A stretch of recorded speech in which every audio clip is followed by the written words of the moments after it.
Entonces, de todos los compuestos, siempre es importante hablar de tres cosas en particular: los puntos de fusión y de ebullición, el estado de la materia en el que se encuentran, y en algunos casos, pues vamos a estar hablando también un poco del tipo de hibridación, aunque eso básicamente va a ser en los hidrocarburos. Ya cambiando de funciones, pues miraremos otras características, pero casi siempre vamos a hablar del estado de la materia en el que podemos encontrar este tipo de sustancias y de los puntos de fusión y de ebullición que cómo varían, ¿no? De acuerdo a la medida que va aumentando la cadena carbonal. Entonces, en primer lugar, podemos decir que los alcanos tienen hibridación sp3. Recordemos que tienen enlace sencillo. Entonces, todos los carbonos que conforman los alcanos van a tener hibridación sp3, van a tener geometría tetraédrica y el ángulo de 109,5 grados.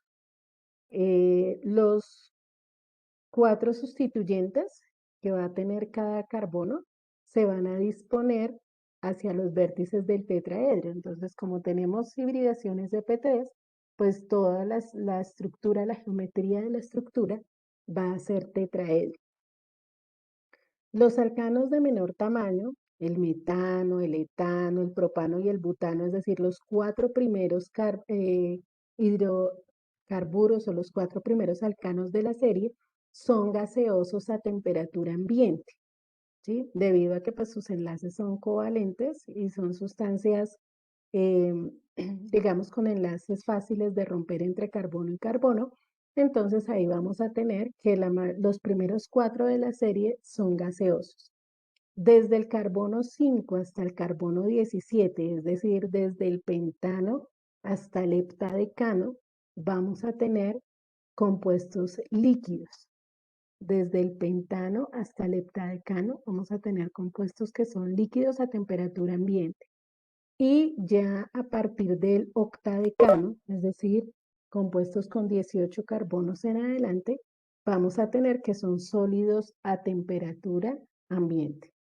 Entonces, nuevamente, gaseosos del metano al butano, los cuatro primeros, líquidos desde el pentano hasta el heptadecano y sólidos a partir del carbono 18, es decir, a partir del octadecano. Por otro lado, pues, los puntos de fusión y de ebullición de los alcanos van aumentando a medida que aumenta el número de carbonos. Es decir, el etano va a tener un punto de fusión y de ebullición mayor que el metano, el propano a su vez más que el etano, el butano más que el propano, y así sucesivamente. En la medida que la molécula va aumentando o a mayor cantidad de carbonos, vamos a tener un mayor punto de fusión y un mayor punto de ebullición. Esto porque aumentan los enlaces carbono-carbono, carbono-hidrógeno, y vamos a necesitar más energía para romper mayor número de enlaces. Por eso cuando va creciendo la molécula, pues va aumentando su punto de fusión y también su punto de ebullición. Y en el caso de los alcanos ramificados, tienen un punto de ebullición menor que los isómeros lineales. Es decir, si yo tengo un alcano ramificado de 4 carbonos y tengo el butano, que es de 4 carbonos lineal, el ramificado va a tener un punto de ebullición menor que el lineal. ¿Listo? ¿Por qué? Porque son menos estables las estructuras ramificadas. Entonces eso hace que se rompan más fácil los enlaces que en una estructura lineal. ¿Listo?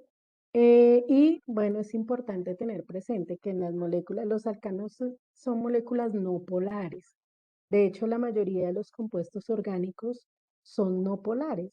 Entonces, ellos tienen unas fuerzas de atracción débiles, que son las fuerzas de Van der Waals, y que pueden ser interacciones dipolo-dipolo, es decir, cuando se generan en la molécula unos polos momentáneos. Otra para precisamente la formación de enlaces. Otra que se llama dipolo-dipolo inducido y otra es otra fuerza que se llama dipolo inducido, dipolo inducido. Estas interacciones dipolo-dipolo y demás se llaman interacciones de Van der Waals, ¿sí? O fuerzas de Van der Waals. Y son fuerzas de alguna u otra manera débiles. Por eso los compuestos no polares y de hecho covalentes tienden a tener puntos de ebullición y de fusión menores a los compuestos iónicos. Pero en la mayoría de los compuestos orgánicos, pues nos vamos a dar cuenta que son compuestos de tipo covalente no polar. ¿M? Covalente no polar. Ya miraremos en otras funciones, en las funciones oxigenadas y en las funciones nitrogenadas, que se pueden llegar a generar ciertas polarizaciones y eso le puede dar un mayor nivel a los puntos de fusión y de ebullición de las sustancias. Entonces, esos cuatro son las propiedades físicas de los alcanos. Hibridación sp3 con su correspondiente distribución tetraédrica, puntos de fusión, estado de la materia, ¿cierto? Que los podemos encontrar en todos los estados, los primeros gaseosos, luego líquidos y los últimos sólidos a temperatura ambiente, con puntos de fusión y ebullición que van creciendo a medida que aumenta la cadena. Y recordar que las fuerzas que mantienen unidas a este tipo de compuestos se llaman fuerzas de Van der Waals, que pueden ser de tres tipos y que generalmente están asociados a compuestos que son covalentes y en este caso covalente no polar, porque ellos no tienen polaridad. ¿Listo?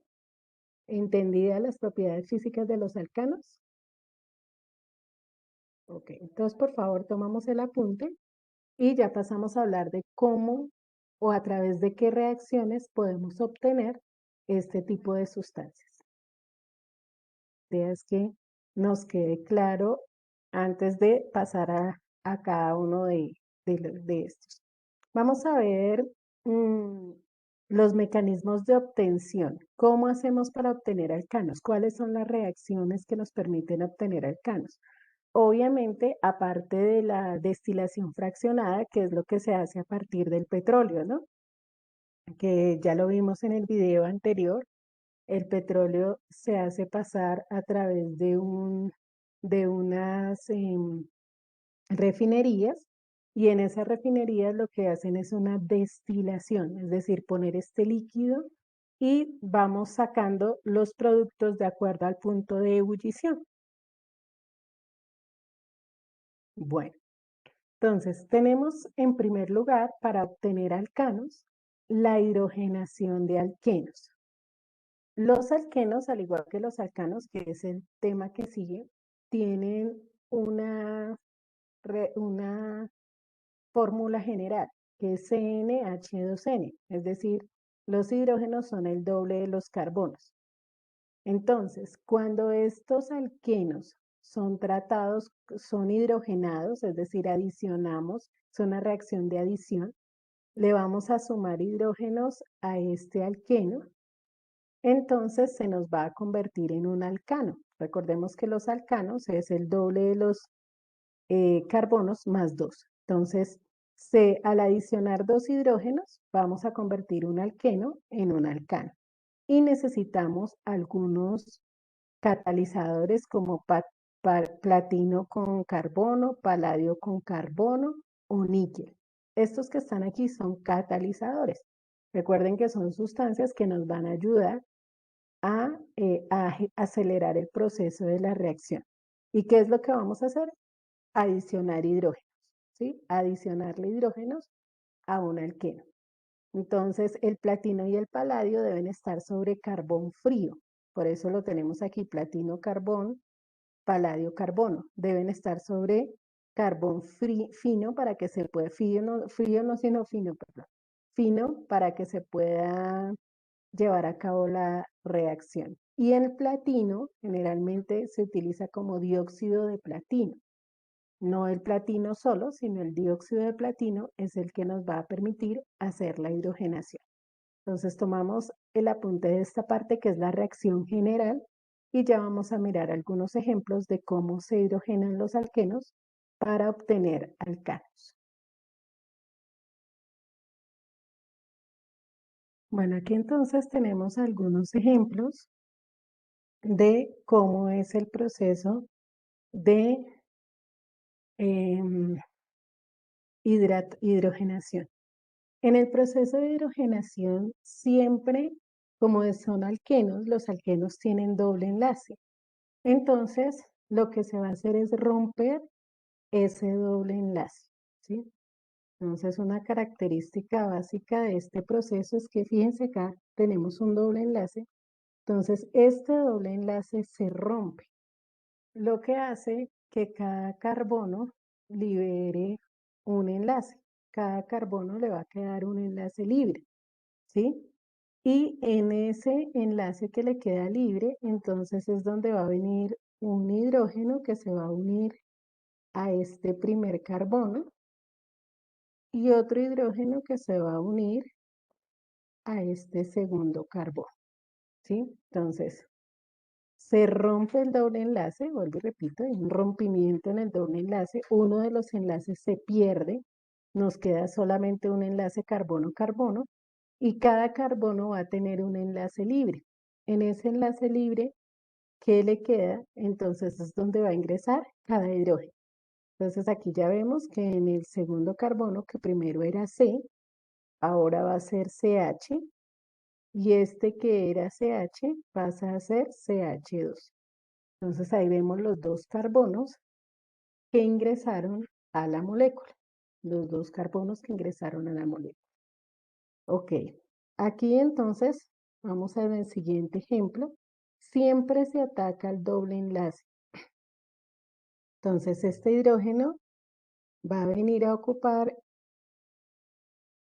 el lugar que queda en cada carbono una vez se ha hecho el rompimiento del doble enlace. Entonces se genera el rompimiento, un hidrógeno viene al primer carbono y el otro hidrógeno va a ir al segundo carbono, siempre a los carbonos del doble enlace.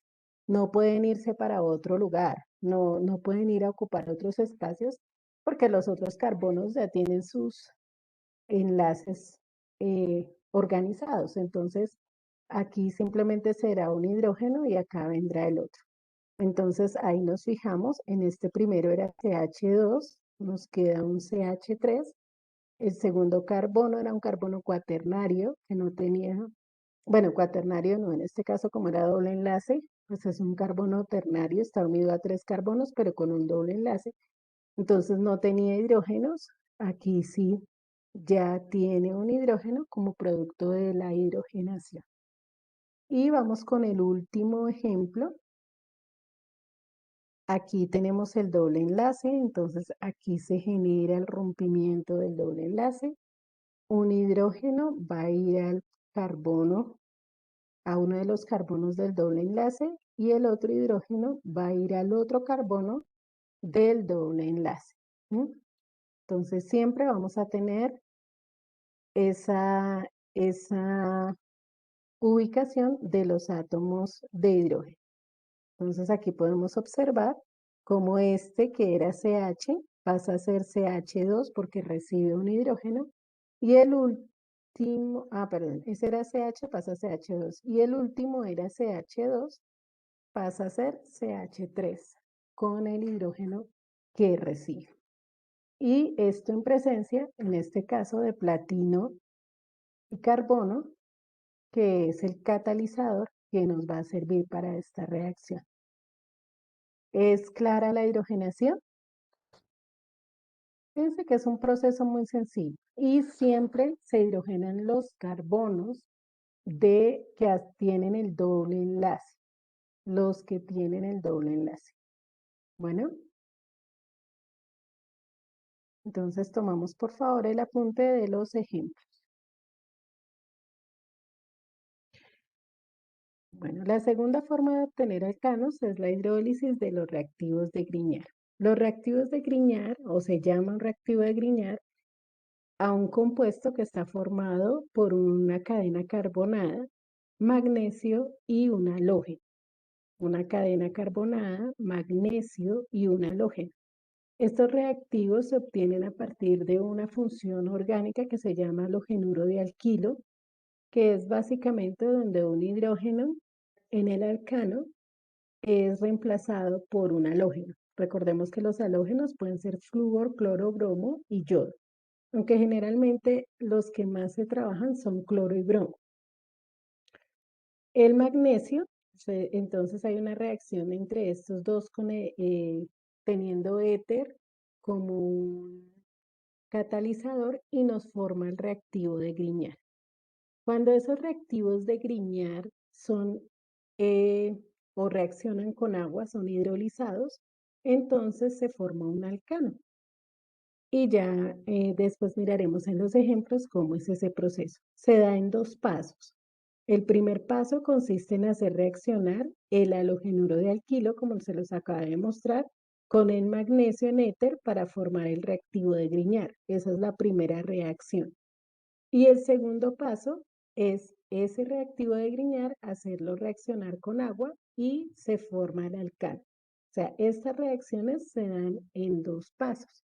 Y la función del éter simplemente es disolvente. O sea, recordemos que es un catalizador. Entonces lo que hace es solubilizar la mezcla, no más. ¿Sí? Solubilizar la mezcla. Y esa es básicamente la reacción general del reactivo de Grignard. Ya en nuestra próxima clase veremos entonces los ejemplos como tal de estos dos pasos que tiene este reactivo. Entonces, hasta aquí dejaríamos por el día de hoy y ya en la próxima clase pues avanzaríamos. Tomamos por favor el apunte o pues si quieren pueden tomar también el pantallazo, o si quieren les envío el pantallazo para que avancemos esta parte y ya en la próxima clase vemos los ejemplos. Entonces, si quieren, ya les envío el pantallazo para que lo puedan tomar. Bueno, chicos, entonces que tengan excelente resto de día. Dios los bendiga. Chao, chao. Nos vemos en la próxima clase.